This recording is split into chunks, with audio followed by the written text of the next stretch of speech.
This is the podcast about nothing with your host, Leo Black, the unfiltered voice.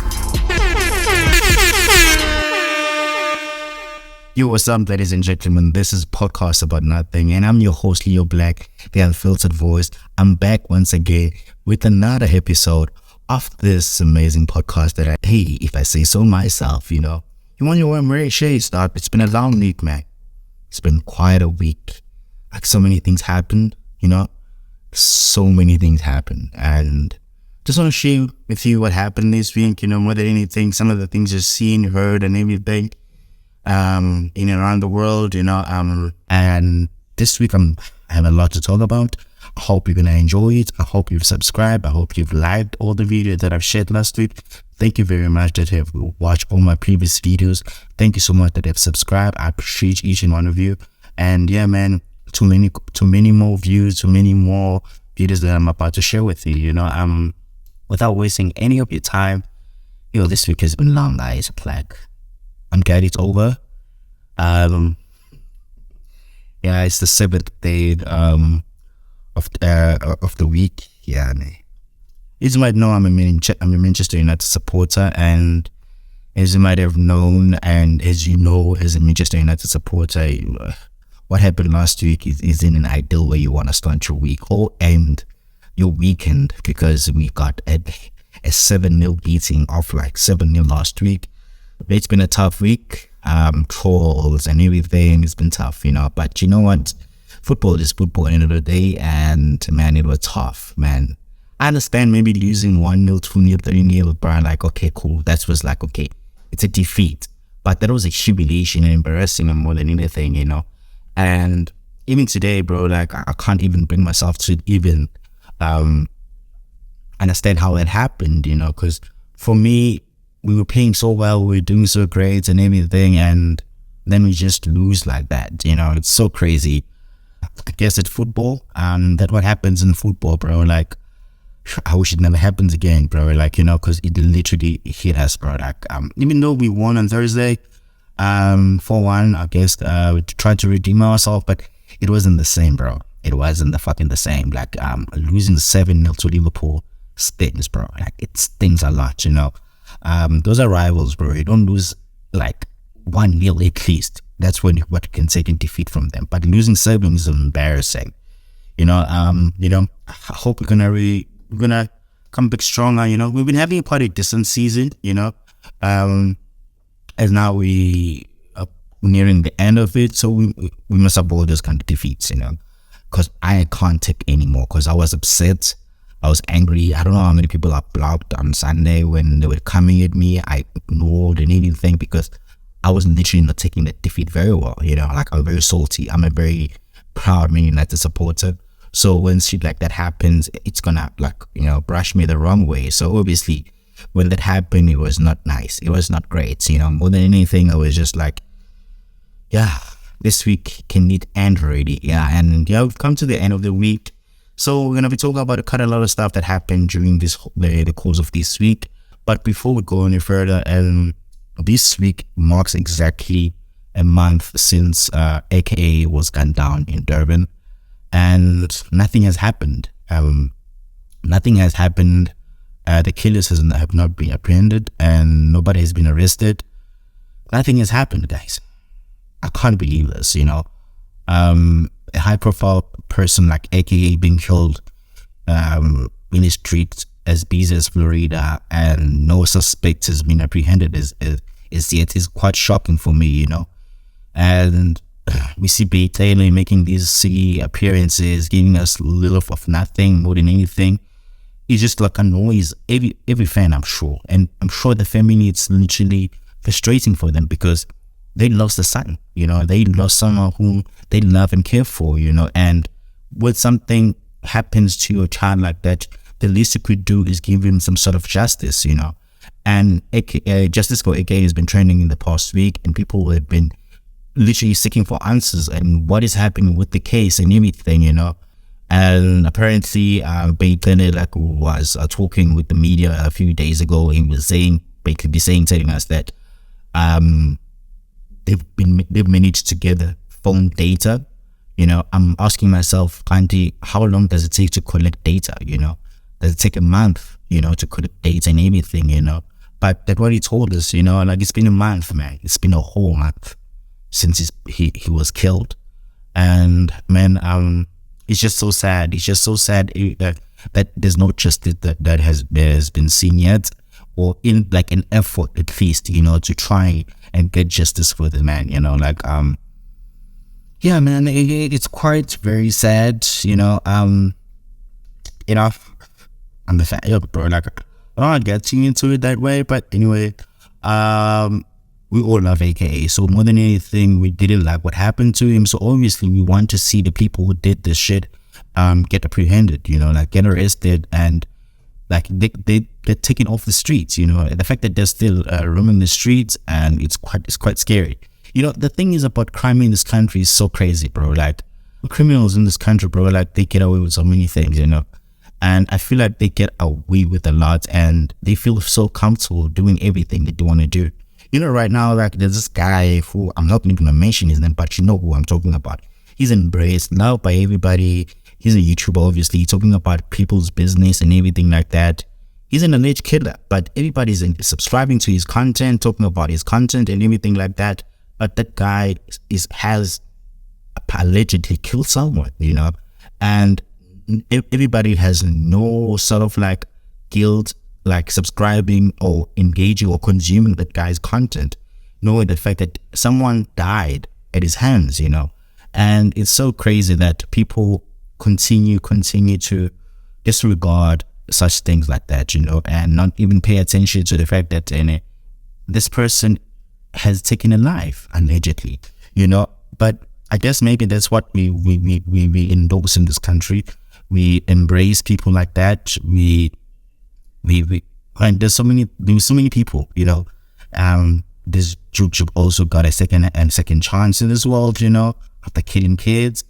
At least he was arrested for those things. But we have situations where people are actually killing people and getting away with it. And, sons of Yehovah's killers are not being apprehended also. So it's such a very crazy thing that is happening in this country. And I don't know, maybe if we are really concerned enough about the crime in this country, or we just don't care really. Because on one side, people always say, no, killers need to be arrested and everything, but we have someone who's there trashing people's lives, talking about people's life in that manner. It's not nice, but I'm sure the family, when they see this guy, they feel some sort of something, that is not nice, because they lost a son or a child more than anything, at this person's hand allegedly. So it's very, very, very not nice that we have such situation, he's all over social media, and many people might say I'm hating or anything. I'm not. I'm literally saying the facts, because it's the truth, Each and everybody is like literally posting this guy's content, subscribing to this guy's content, and consuming this guy's content, knowing very well that he is someone who's going a case of murder, And I don't understand how does this happen, But I guess maybe it's just how it is in this country. On a very lighter note, with something to celebrate, man. As AKA fans, I'm sure you saw that in the past week, AKA's album, which was dropped on the 26th of February, is now certified gold. And man, we couldn't be happier for the mega. And the album is amazing, man. There's just so many songs in that album that we love and enjoy. The album itself is amazing. It's beautiful. I've taken time to literally listen to it, like every week I'm loving a new song. I'm enjoying a new song, I'm listening to like every lyric, trying to understand what it was talking about, what is it that he was referring to and everything. So it's quite interesting how growing every week on me, like I love it. I enjoy it. And the fact that it went gold, but within weeks, it's something that is beautiful to see, man. Well, it's broke a couple of records, it's the most charted album on Spotify by a rapper ever. It's debuted with over 3.1 million streams, surpassing the Casper's album, Aries album. Also, Company is the most charting song in this country. So there's so many things happening that AKA in from that AKA album that we should be really be proud of. And I'm sure as a fan, you literally look at that work and that album that he left for us with so much pride and happiness, and like, yes, that album is amazing. And I don't care what people say, they keep coming saying, okay, maybe it's because people are gonna say it's a good album because it's dead, bro. Like, let me tell you, that album was still gonna be what it is today, even if it was still alive. But I guess maybe we will never know that, because people were always gonna have a certain analysis or whatever they're gonna say. But for me, I'm just gonna be glad that I'm glad that the album is doing so well. And like, I've been listening to Ease, bro. Like, the lyrics from that song are so deep, bro. Like, I'm very deep. I don't know how to like think about. I don't know. It's as if she's talking about that relationship with Anele, and how tough it was, how difficult it was for him to be in that relationship with her and everything, because there's so many things. If you could listen to that song, you could literally tell that he's definitely talking about someone who was in a relationship with, that made that relationship tough for him, even though he was in love with that person. But it was really tough because of the dynamic that they had in that relationship and everything. So, man, yeah, like, it was just very tough. Like, it was not tough is to say, but like, it was a very, very, very sad song when I was listening to the lyrics deeply. But when I first heard it, like, when Blackie, like, singing, like, it's all cool and everything. But then when you listen to the lyrics, you kind of get the juice of like what it is that they're talking about and everything. And like, the album is amazing. There's so many songs that I like, bro. Like, I can't even name one song. Like Company, Element and everything, Boozy Freestyle, Diary Anxiety. There's so many songs, bro. Like Dangerous. Like, every week I'm falling in love with a new song. I'm falling in love with a new sound that I'm hearing from this album. That what. They took their time, definitely, bro. Like, and I'm glad that he left something to remember him of. And yeah, man, live long, so make it long live. Yeah, man, I'm gonna talk about. I don't know if any of you care, but this week we also saw a new cabinet reshuffle. Now we have a new deputy president.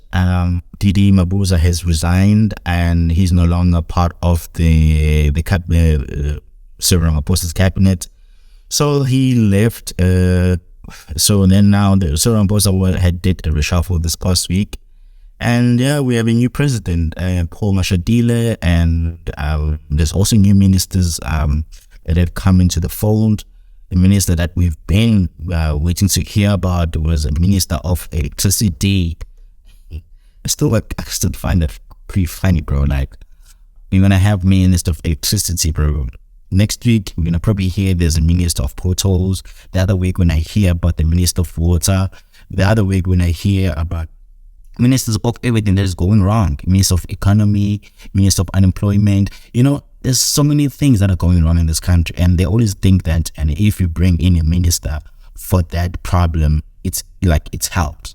It doesn't, bro. For me, I just don't see this as something that could work. And but some of the ministers have maybe not supposed to 350 because they are no longer part of the cabinet, as Ulindu Sisulu is no longer there. Fingilin Barula as well is no longer has been extra, but I guess because maybe he's now going to the house, I believe. And Minister of Condolences and Congratulations, Tim Teto as well has also been given an X. So it's quite a reshuffle, man. That's and there were changes there, and there were a lot of changes. But it was just people swapping positions, Like, I don't understand how people just get swapped around. Don't you look at the capabilities of a person and abilities and knowledge, and you just put everyone everywhere that where you feel. That's why I feel like this thing of deployment is so wrong, man. Like, because you just put everyone anywhere you feel like they should be put in, because regardless if they know or have the knowledge to be able to provide and services and also help alleviate something King is corner lab, or if also be able to provide solutions and stuff like that. But yeah, man, I guess maybe that's the government that we live in, bro. Like, yeah, also, bro, like, we still have Beytele as a minister, we still have Prabin Godani as a minister, so you can never really tell that what was the criteria of taking out these other ministers and also putting it in new ministers, because I don't know if maybe in his eyes, this minister, Beytele and Prabin are performing in his eyes, because to me, they're useless, bro. Like, they're useless and ain't or something good that they've done. For me, they're just bodies occupying seats, and I don't understand how does someone get rewarded for being so poor at his work, you know. But I guess maybe the new minister of planning, monitoring, and evaluation, Morabena Ramahopa, is the one that's literally going to try and maybe evaluate, because apparently she's not going to be the one evaluating each portfolio and each and every minister there is this there, you know. I don't know, but I thought maybe that was Sir like Ramaphosa's job to evaluate and see who is literally the one doing their work and not. Anyway, moving forward, we're gonna talk about what has been trending on social media the past week. Like, it's like there was quite a lot that was trending in the past week. Even though even the Cabinet Reshuffle was also trending. Lady Do also was trending. Hey, bro, like, it's funny. Like, she was trending because she said that she has bigger numbers than KO. That literally, I think that's emanated from the fact that they had a little bit of a spat. And when Ulabuzana Capo released a song and she was taking a shot at people, Lady Do, for saying that said is not that the numbers that they are selling are not as big as they sell. It's not gold or platinum. So KO didn't take it kindly, and then he went on and dropped a song and dropped the bars and everything and what. And Lady Do went on to some podcast and like started talking there and telling it's okay. Now, I mean, I look at my work and I sold it, and I'm still bigger. I'm still doing bigger numbers than him. You know, in the 8 years that KO has been here, I mean, I've been here for a short while. I have bigger numbers than him and everything. And I don't know what criteria was she using, because, you know, like, you can have bigger numbers on certain songs because they were featured, because they were popular. Beyond is a new sound. People now subscribing to it. But let me tell you, even though the piano was a big sound, KO was still in conversations, you know, like, KO was still the only hip hop artist that, even though piano is prominent, he was still the only artist that literally was on rotation in every station, you know. So I don't understand why would she compare herself with him, you know. And she go as far as saying like, no, I don't want to release any song because I'll be putting lights on him, because then I don't want to give him that lights. I'm like, you don't need to give KO lights, bro. Like, KO is big, bro. Like, from Tear Gas days to his solo career, bro, like, you can never compare yourself with the guy, you know.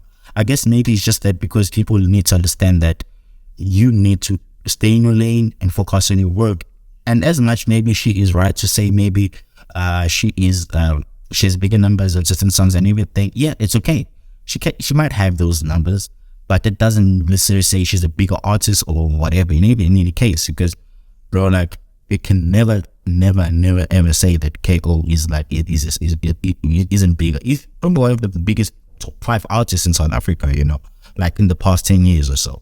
So even right now, I can't even tell you on top of my head what is the biggest song Lady Do, you know, right now. But I can tell you a couple of songs by KO, like probably 5, his biggest songs that I know, you know, and that we're charting and also that we're on top. But yeah, like, people just want to say things and talk shit. She tried to explain it, but to me it was just like, well, why did you go there? You know, like, you should have let it slide. Because also the fact that you lied about something, own up to the fact that you lied, and you even took time to even put in your status and stuff like that, and sharing lies with a number of people. And when he was addressing you, should have taken that and let it slide. But I guess maybe you still wanted to take on. And the funny thing is that, you say you didn't want to show light to him or whatever, talk about him instead like that. But you were on a podcast do the very same thing, talk about him and what. That's weird for me, because you are contradicting yourself when you say you don't want to talk to him or even release a song about it, like to address him, because talking about him it literally is the same thing as like addressing, because right now you were trending about saying something that is very that was bullshit, honestly. I don't know, man.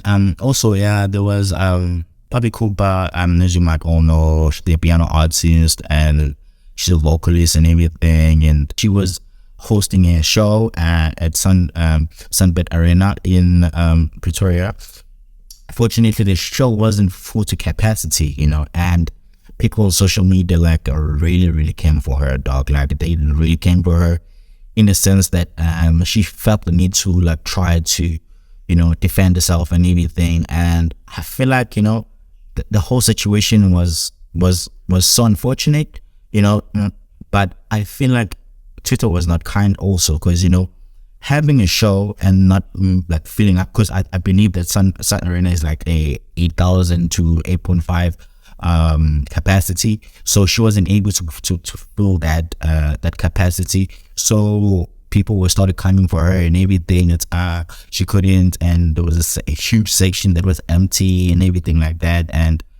But people who were there were literally, the show was okay, and I don't know, I wasn't there, but more than anything, Pabi Cooper is 23 days, and she dared to do a show on her own, and she did that show, and she was brave enough to go through the whole process and the whole thing to make a show of herself, make a show for herself, and even though it didn't fill up, she's 22, she's still gonna figure it out, and she's gonna be able to put things together. She's gonna have the right people to come on board to make her the big star that she is. Because we cannot never lie, guys. Pabi is a star.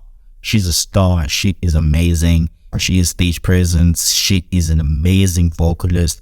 She's amazing. Like, we can't deny that fact. But social media is, they're always gonna trash you, talk about things. It's always people who have never done anything in their life that's always gonna talk about people like that in that light. And I feel like that shit was not warranted for her to talk that way, because she didn't deserve that backlash. She didn't deserve to be in the situation, because I feel like she was trying something, and as much as it didn't maybe happen the way she would have liked it, but she did it anyway. There's so many people that would literally dream of doing things like shows and everything, but it never materialized, dog. But she did. At 22, bro, she still has a lot of time to get it right. She has a lot of time to get the right people on her team, to also get into bigger arenas and bigger stages and everything, so she can be able to finally maybe fill it up and and get it right. I just feel like some people are really good at saying bad things and trashing people, but that do nothing in their name. But I guess that's the name of social media. Twitter especially, because there was so much hate, bro. Even though the thing came across as she was also when she was getting the backlash, it was people that went to a show, and also she responded to the same people, and it came across now she was trashing Pabi Cooper. She was trashing the people that came to support the show, and everything became really terrible. It was I wish it didn't happen that way. But I guess maybe it's also an opportunity for her to learn, to be able to understand that, and you're going to have bad shows, you're going to have situations where not everything's going to happen the way you want it to happen, but it doesn't mean now that you need to respond or you need to give out the way the response that you really gave that day, but shout out to her, and I wish she doesn't stop pursuing her dreams and trying to do something and putting the show in anything, because more than anything, she's quite inspiring for a 23-year-old. At 2022, I don't know what was I doing at that time, but I guess she's doing something major, she's doing something amazing, and you know what? I'm so amazing, and it's so amazing to see. Also, what was trending this week? It was Tiger, guys. It's Tiger, bro. Like people still like care what Tiger do, you know. Well, Tiger was seen kissing Avril Lavigne. Apparently now they're now dating. As they were seen kissing in Paris Fashion Week last week. So I guess maybe that's a thing. Yeah, together, and yeah, like I don't even have much to say about that one because really, yeah, Tiger, Avril, it's such a weak combo to start with. You know, like I don't know, man. I guess maybe I'm just like confused more than anything. But I guess maybe they see a thing. I hope they make it work. And yeah, man. I'm gonna wrap up what was trending this week. We're gonna go to my favorite segment, and this is my new segment that I love the most. The segment is where I'm gonna be talking about the shows that I've watched, the shows that I've been watching in the past week that I've been enjoying, and give you a little bit of a review, give you a little bit of what was my opinion, give you a little bit of the background story of what the whole thing, you know. This is the Binge Corner, and you know what? This week I'm gonna bring you two shows that we saw last week. Last week we saw Chris Rock stand up, which was live on Netflix. Last week's bro, like that stand up was crazy. It was crazy, and it's crazy that it's been what that it's been a year now since Chris Rock was slapped by Will Smith at the Oscars, but here he still counters and do a stand up and literally talk about it. Even though the whole stand up wasn't about the whole slap about Will Smith, but you know, it was when it started, it was building up to the point where he literally gonna talk about it eventually, you know. And you know, he talked about other stuff, you know, he made a lot of jokes about crazy stuff, you know, and he got a lot of backlash for some of the jokes that he shared and stuff like that, you know. And he made a joke about Meghan Markle situation where like, why is she acting surprised that the royal family is racist? Where they have been living colonizing nations for a living, you know, for their existence. Their existence is literally about colonizing nations and, you know, and stuff like that, and putting people through so much, you know, and stuff like that. But I guess maybe it is something that you need to watch if you haven't watched it, you know. Because if you haven't watched, I suggest you stop right now watching this episode and go watch it and come back so we can literally recap together. Also the fact that Chris Rock was literally angry in that special, and I've watched his couple of stand-ups where he's comfortable, where he's relaxed and everything, but I kind of felt this in this one, he was really hurt, and every joke was really personal, and every joke or every line that he shared, he wanted it to be heard, you know, because I felt like there was so much anger in his voice, you know. Maybe I'm just reading too much into it, but for me, it felt that way, you know. But yeah, more than anything, it wasn't his best, like, you know, it wasn't the greatest stand-up, you know. After some like 40 to 45 odd minutes, he literally eventually talked about the Will Smith situation, and he didn't stop, bro, and then he didn't hold back, you know. He spoke about how the Will Smith, the smartest people on earth, literally had to interview each other about their infidelity situation. Of course, you remember where Jada slept with the kid's friend, Abbas Sinner, and then Jada had to interview Will Smith about it. That crazy situation, and the fact that everyone was talking about it, and everybody had 2 cents to say about it, but only him got a slap at the end of the day, you know. But I guess also the fact that Jada Pickens was also very not nice, because she said that Will Smith, in fact, Chris Rock should be removed, whatever, or some sort of around those lines from the Oscars because of a concussion was not nominated and stuff like that. So the joke when he made was emanated from that moment when she said that any concussion should have been nominated and everything, blah blah blah blah. And when now he got slapped, it's kind of like look very like, oh okay, he's picking on a small guy because Will Smith is huge obviously, and what. More than anything, bro, like I feel like this thing happened a long time ago. It should have been put in a back burner and it shouldn't have been brought back up and everything. But I guess maybe it was something that he wanted to say, and I feel like he said a lot of things, bro. Like it was so much like the anger in his voice, in his tone, like he was angry. He even fucked up some lines there, because that's how angry he was, And I also feel like he should have just like let it go, because more than anything, he let the slap go. He should let it go also, because he didn't fight back and everything. It's kind of crazy when you get hit in a year ago. You get hit, you don't do anything, and then you come like a year ago, and then like okay, you do a stand up. But also, maybe I'm wrong to say that because Will Smith has also been doing some tours, if I may say. Rather being asked about it and everything, whatever, he's been talking about it also. So I guess maybe it's open season for everybody to talk about it, But yeah, man, he's literally like talking about. I'm sure we've seen snippets of it and everything. But yeah, man, more than anything, there's also been backlash on Chris Rock's behalf on the jokes that she used, the Michael Jackson joke, saying that people are hypocrites. They choose where the outrage is, to cancel and everything like that, people are still bumping Michael Jackson's music, but they can't. When they bump R. Kelly's music, then it's something else, like it get cancelled and stuff like that. And even I think Michael Jackson's nephew, whatever, came out and saying like Chris Rock has been talking shit about his family and he deserved that slap and stuff like that. So there's so many things that have been happening, jokes which are like literally not nice.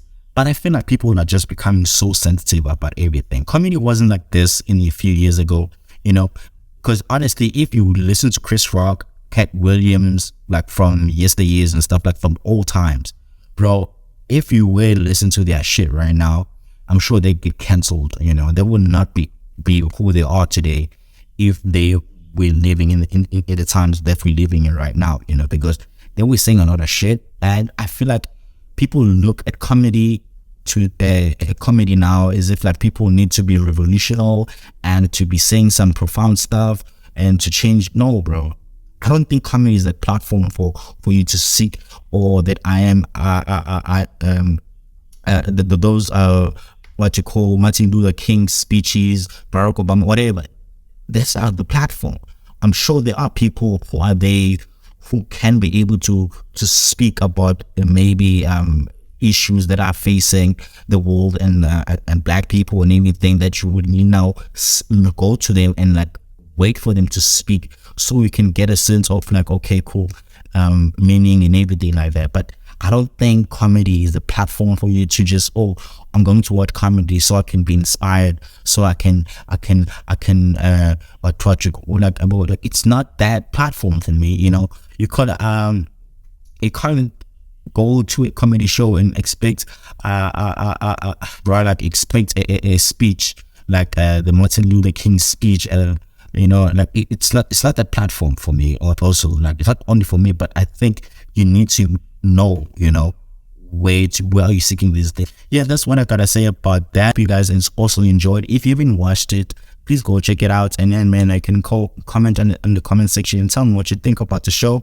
And yeah, man, tell me your points, your comments and everything, yeah, man. Also, the second show that I want us to talk about is The Perfect Match. With The Perfect Match, it's on Netflix. Also, it's a show that was dropped like I think a few weeks ago, but the final episodes were dropped last week. So like, if you haven't watched it, please go watch it and come back, because I'm gonna give you a little bit of spoilers here and everything. Obviously, the show is about 10 singles who come from different shows which were on Netflix. The shows were So Hard to Handle, The Circle, Love is Blind, Selling Temper, 20-something Austin, 60 Beast, and the Ultimatum. So there was like these singles coming to the house to trying to find love and with each other and everything. So they would match with each other and everything. So then they would match up, and then if you don't get a match, you leave the house, and then then you're gonna go to a compatibility test, and then if you win, you go on a date with your partner and then see how compatible you are.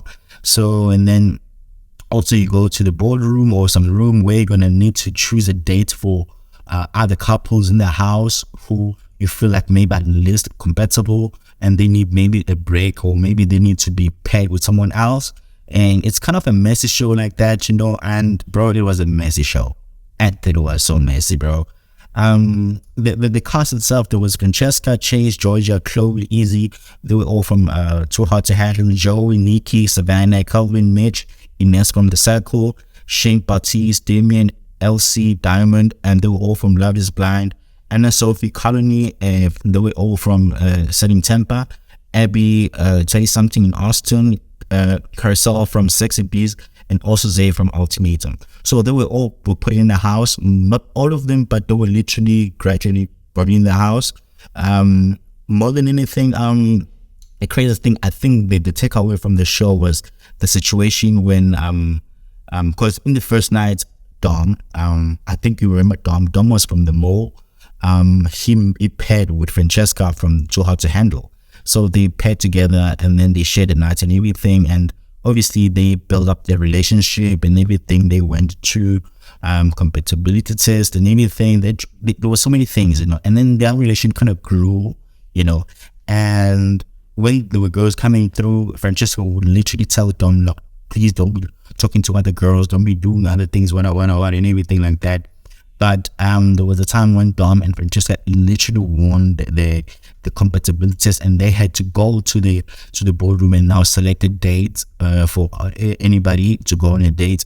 Guess what happened? The girl Francesca chose a date for herself, leaving Dom to alone, and she went on a date with this guy, and it was this guy from Damien from Love is Blind, whom I think they appear to be friends in the Love is Blind after the altar, and they wanted to try to see where that went, where that going. And then they started that thing, and then Dom was literally livid about this whole situation. He was hurt and he was crying throughout the time, and he wanted to leave the show immediately after that when it happened, and he was hurt. And then the situation was just like unraveling for him and stuff like that. Seeing Francesca, whom he thought maybe like he was making a connection with, and whom he was like falling for, because on the very same night where he wanted to leave because Francesca was playing with this other guy, he told Francesca that he loved Francesca, and it was so sad, bro. Like, it was the kind, I was crying and everything. But as he was about to leave, Georgia put it on the side. Georgia was from the Too Hard to Handle season, I'm not too sure, season 2 or 3, and then told them, I'm like, yo, please stay, because I still want to pursue something with you. You're a nice guy, you what. And then Georgia and Dom kind of like hit it off and everything, had a good time and everything. There was also Casey causing trouble, and but the show swallowed him up. He didn't get to be very messy as probably as he might have liked, but everybody was literally pissed off of Francesca's situation, because even after cupping up with Damien, he didn't just stop being with Damien. He ditched Damien, and when they won also a date, a compatibility test, and then he went on a date with another girl, because Francesca is bisexual and everything like that.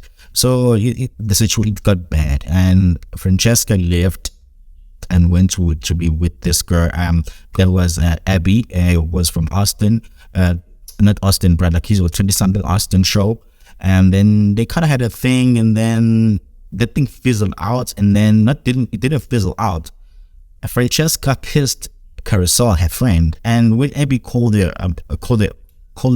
about it, like Francesca was like, nah, it's not a big deal. Why are you making it a big deal? What and everything. It was just very tacky and gaslighting her and everything. And then I think that's how it ended.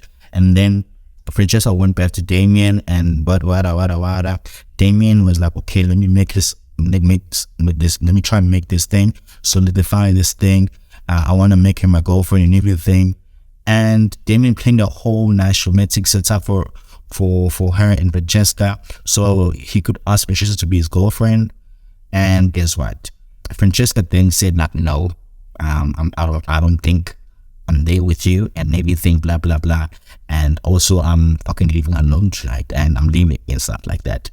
And yeah, man, like, yeah, she got out of backlash and everything. And the word is she actually came to the show while she had a partner.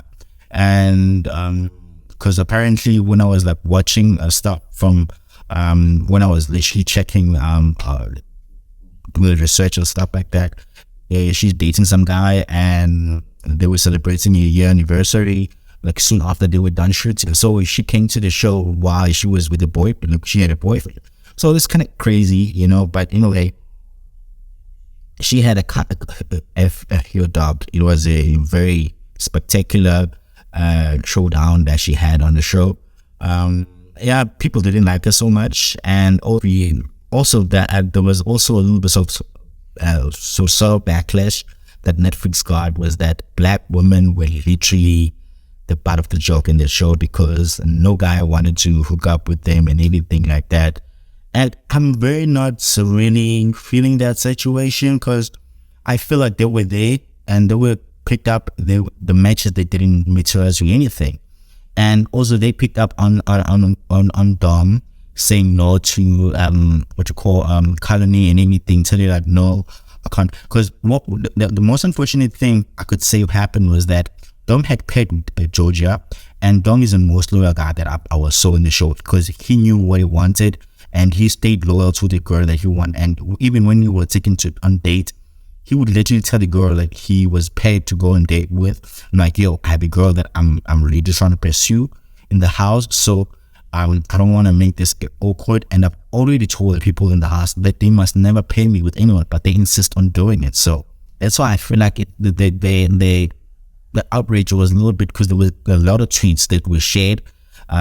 People were like literally pissed off that people should stop going to these shows and everything, because they always get into these shows, black girls get into these shows with guys who don't like black girls and everything like that, you know. But I can't speak for him because he's a dick, and I don't know what's wrong with the guy. And you could literally see whenever someone rejected him that he ended really he can't handle rejection or any sorts, you know. He always had to be a dick about everything, you know. And also learned, since now the show has ended, I'm just gonna give you a little bit of it inside what happened, because, you know, at the end there were like two couples who literally confirmed they were perfect matches.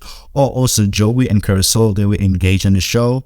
It was a beautiful moment and everything, because in the beginning of their story was rocky when Chase came through, because Carousel and Chase had a thing, and then Joey was pissed off and everything, but eventually they got back together and they stayed together probably the longest in the show. And then towards the end of the show they got engaged, and when they got engaged, and yeah, it was beautiful, you know. But the winner were Dom and Georgia, obviously, as you might have known now. And also, like, yo, let me tell you what happened now, you know, where are they, what is happening with their lives. And let's take it back, where are they now? Because right now the show was shut a little last year, so you want to know what happened with these people. It's crazy, bro. Like, there's beefs, there's like, hey, it's crazy. Dom and Georgia do win, right? And Dom came out to say like, yo, if he was blindsided. As time went by, he then saw a YouTube podcast, whatever, and where like now Georgia is dating Harry from So Hard to Handle from season 1, from Australia as well. And so they're dating now and everything. So like now Dom literally left the house and they're trying to maybe make this thing happen with Georgia, only to find out no, okay, that is going to be with this Harry guy. And I don't know if maybe she was with this Harry before the show or not. It's just the timeline is not even like she cheated on Dom and anything. the rumor is that she cheated and went on to date this guy, and they went on this podcast to show their love and everything, and don't find out all about it on a podcast like that. And it was quite sad to see the list. And Joey and Carousel, who were engaged, unfortunately, well, not surprisingly though, they're no longer together. And I could all see that it was smoke screen, bro. Like, and for me, it was, they were trying to make sure they win. They were trying so hard to win and everything. It didn't feel real, didn't feel genuine with things that we're doing. Their relationship didn't last. Also, outside the house, their engagement literally fizzled out, and it ended. They're no longer together. Like I'm sure that's not surprising, but yeah, man. And also, Shane and Chloe, another really shaky relationship, and they're also no longer together. And yeah, pretty much. Not shocked and not really surprised that, and they are really no longer in this no longer together, because that relationship was weird, man. From Chloe going back and forth between Shane and also the guy who was this guy also, I'm not too sure. It's Mitch actually. And he was going back and forth between the two guys, and then went now to say, "Oh, I'm in love with Shane and everything." Like it didn't feel real. It just felt disingenuous, and like it was just like force and everything like that. But yeah, man, there's drama also between Georgia and everything. There's like they have beef, literally beef, because of what happened. And there's also the things that came out was that Francesca felt blindsided by the show, because the show had led them to think that they're going to be two houses where they're going to be girls and the boys. See, that didn't happen, because they had to share the house with the boys, and they had to sleep in the same room. Of which that was not communicated, but that was the thing that literally was out after the show, obviously. And also, Georgia and Frustration beef is literally hitting up on social media. They're like literally sending each other's jabs and everything, whatever, TikTok, whatever, and stuff like that. And also, it's just so crazy, man. Yeah, man, I think that was one of the show that I really enjoy. I was hopeful that I would want to see something real there, but I guess it's reality that is never going to make it to the real world, man, this is a podcast about our thing. I'm your host, and I hope you enjoyed today's show, and I hope you like and subscribe, and you hit that and hit that notification bell so you can know when the new episode comes through. I hope you love this episode. Let me know what you think, man, and shout out to everyone that let me know what you want to hear next time. Thank you so much, and thank you, and peace.